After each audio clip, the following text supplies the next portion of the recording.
পবিত্র ঈদ উল ফিতর উপলক্ষে দ্বিতীয় দিনের মতো বাড়ি ফিরছে মানুষ। প্রিয়জনদের সাথে ঈদের আনন্দ ভাগাভাগি করতে রাজধানীর বিভিন্ন টার্মিনাল থেকে ঢাকা ছাড়ছেন তারা। ট্রেন ছাড়তে কিছুটা বিলম্ব হচ্ছে, তবে সড়ক পরিবহন ও সেতু, রেল এবং নৌ পরিবহন মন্ত্রী শেখ রবিউল আলম বলেছেন, যাত্রীদের ঘরে ফেরা স্বস্তিদায়ক করতে কাজ করছে সরকার। কোনো অতিরিক্ত ভাড়া নেওয়া হচ্ছে না বলেও জানান তিনি।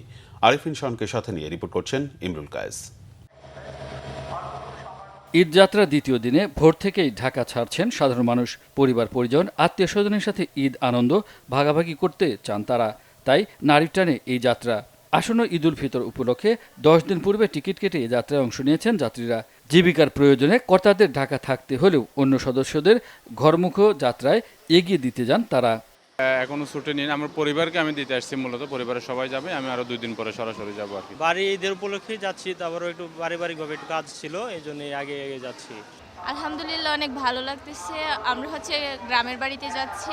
কলেজ তো আর আগেই বন্ধ দিয়ে দিছে, এখন কোচিং প্রাইভেট বন্ধ দিয়েছে, তাই সবারই তো ইচ্ছা যে গ্রামের বাড়িতে আগে যাবে, মা বাবার কাছে থাকবে, সো এই কারণে যাচ্ছি। আগে চলে যাচ্ছে, কারণ ভিড় হতে পারে, এই জন্য এর আশা আগে চলে যাচ্ছে আর কি। ঈদযাত্রায় ভিড় বেড়েছে রাজধানীর কমলাপুর স্টেশনেও, তবে কিছু ট্রেন নির্দিষ্ট সময়ের পরে ছাড়তে দেখা গিয়েছে। একটু হতাশ, আজকে ট্রেন 7:40 আমাদের, কিন্তু এখন 7:20 বাজে, এখনো ট্রেন আসা নাই। তো সরকারের কাছে অনুরোধ থাকবে ট্রেন শিডিউলগুলো যেন ঠিক থাকে। ভালোই বিলম্ব হয়েছে। 45-এর ট্রেন 8:04 বাজে এখনো ছাড়ে নাই, আর সুন্দরবন এক্সপ্রেস 8টার ট্রেন যেটা ছেড়ে দিয়েছে মেবি।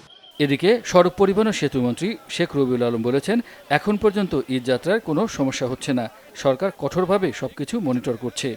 যে জ্বালানি সরবরাহ পর্যাপ্ত নিশ্চিত করা হবে পাবলিক পরিবহনে, এবং সেটা আমি মনে করছি যে আগামীকাল থেকেই কার্যকর ইনশাল্লাহ হতে যাচ্ছে, এবং সেটাকে কেন্দ্র করে যাতে কোনো বিশৃঙ্খলা না হয়, ভাড়া বাড়ানো না হয়, অগ্রিম টিকিট যাতে ফেরত দেওয়া না হয়, সে ব্যাপারে আমাদের নির্দেশনা ছিল। আমি যতটুকু সর্বশেষ জেনেছি সেটা কার্যকর হচ্ছে এবং কার্যকর আছে। ভাড়া এখনো পর্যন্ত বাড়েনি, বাড়ার সুযোগও নেই। যাত্রীদের ঘরে ফেরা সুষ্ঠুভাবে পরিচালনার উদ্দেশ্যে আইনশৃঙ্খলা বাহিনী তৎপর। একই সাথে বিনা টিকিটে ভ্রমণ রোধে চালানো হচ্ছে double checking. Imrul Kayes, Bangla Vision, Dhaka.